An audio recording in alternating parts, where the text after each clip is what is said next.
Good evening, everybody. We are here. Alex Larson. It is I, and with my host, Mike McDonald. Mike, how we doing tonight, buddy? Oh, are you kidding me? I'm the creator, you asshole. I don't care, man. This is my show, too. What's up, buddy? I'm doing pretty good. How are you doing today, dude? Excited for our first real podcast. No more test runs. This is the real deal, my friend. Yeah, I actually, if you guys actually didn't watch the podcast yet, we actually did do a test one, and it actually went pretty well. The audio was really well for what we have to work with. Yeah, not too bad, even though some people think otherwise. How about you turn up your volumes a little bit, people, because the audio is just fine. Yeah. Okay, well, to start things off, I actually want to talk about, I'm actually going to pull this up because that way I don't look like a jackass, and I don't have my MacBook with me. So the Mariners had their third come-from-behind victory today, their fourth win in a row at spring training, and I know, and don't get me wrong, people, I know this is spring training, but come on, you have to be excited that the veterans, along with the kids, are doing very well in spring training so far. So far, I've been very impressed. I mean, look, with me being in school, I don't get the chance to really listen and watch, but I do have MLB at bat on my iPhone, and I make sure I see everyone who's doing well. I see Smokes having a pretty good spring training. Saunders is... yeah, and Franklin Gutierrez and Michael Saunders hit back-to-back home runs in the third. That's basically how the Mariners got control basically back into their favor. Raul Ibanez hit a 3-run dinger. One guy I've been really impressed with. No one hit a 3-run dinger actually. Not today, but over the. Oh, wait a minute! Oh yeah, he actually did that in the second game. Over the weekend, yeah, exactly. Yeah. One thing that one guy who I'm really impressed with, who I thought I actually wouldn't be impressed with, was Robert Andino. He's had a pretty good spring training so far. Yeah, he is. I'm actually looking at the box score right now, and Brandon Hicks, the catcher, one of the catchers who actually I think it was Dave I think it was Softy. He actually said he's got a good shot at making the roster. Yeah. He's actually batting 75% basically through his batting average. But Justin Smoke, through 3 games of playing, is batting .556. That ain't too bad, and that's one thing that we need to see from Smoke. I mean, I think this guy has the potential to make it, but he has to show it. He has to show it. This is no doubt his last year. If we see Smoke batting 196, 2-0 whatever, we're not going to see him next year. He's gone. And not only will it be his last year, basically, for the Mariners, I actually have a bad feeling it'll be his last game as a professional leaguer, because I don't think anybody would want him unless they are desperate. And Mike, the thing is, I hate to be the Debbie Downer in this, but my English teacher, shout out to my English teacher, he was saying yesterday, he hates to say this as a Mariner fan, it's nice and sunny and warm in Arizona. The ball travels. When the season starts, the Mariners are not going to hit because it is cold. Of the temperature, basically. Yes, and I hate to really admit that is kind of true. But at the same time, I want to believe it, and I don't want to believe it. I don't want to believe it because there's power with Kendrys Morales, Mike Morse, as he likes to be called now, Raul Ibanez. I think Ackley's going to have a great year. Seager, if Smoke can keep it up. There is a damn lot of power on this team, but I do want to believe it because it is true. Here where we live in the Pacific Northwest, the weather does get cold, and that ball does not travel, even with the fences in. I don't know, man. Yeah, and tomorrow the Mariners will be playing at. They're going to be.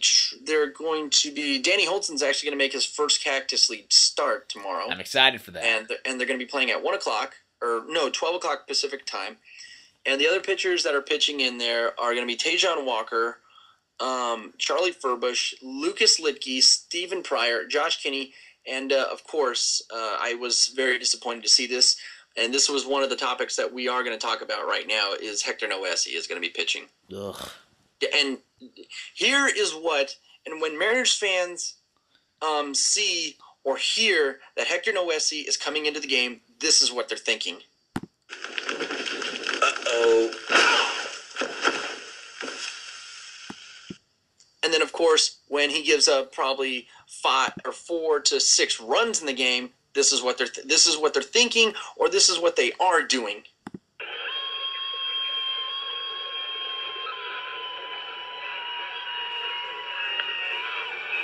The guy sucks. Yeah, and then, of course, when it's all said and done, Mariners fans will both say these two things. I'm gonna murder that kid. This guy sucks. I think, and to tell you the truth, to all the people that watch this podcast, we actually, we went through, I think, about an hour before we actually about 30 minutes to get all of these clips just perfectly. Yes, and honestly, I think we did a good job. But dude, it's so true. The guy. Okay, look. One-time thing. The one-time thing with him giving up 6 runs, okay, big frickin' whoop. Hey, let's see what he can do. I think this guy is a young guy that, I mean, look, everyone has potential. Everyone has potential, but they need to show it. They need to show it like smoke so far. He's sure showing that he wants to be on this team. Okay, Noesi, Yes, you want to be on this team so bad? Do frickin' well. Pitch good. Yep, I agree. I agree thoroughly with that. Another guy that's actually surprising me is Carlos Peguero because he's actually batting .400 so far during spring training. And go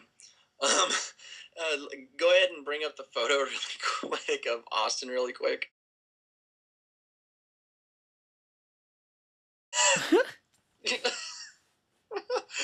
What is? If Austin is watching this, I'm sorry, dude. He's like, it's bad luck, Austin. Yeah, and then of course, Alex made a Carlos Peguero because I had to make fun of him because I noticed this when I was watching Monday's Bring It Up.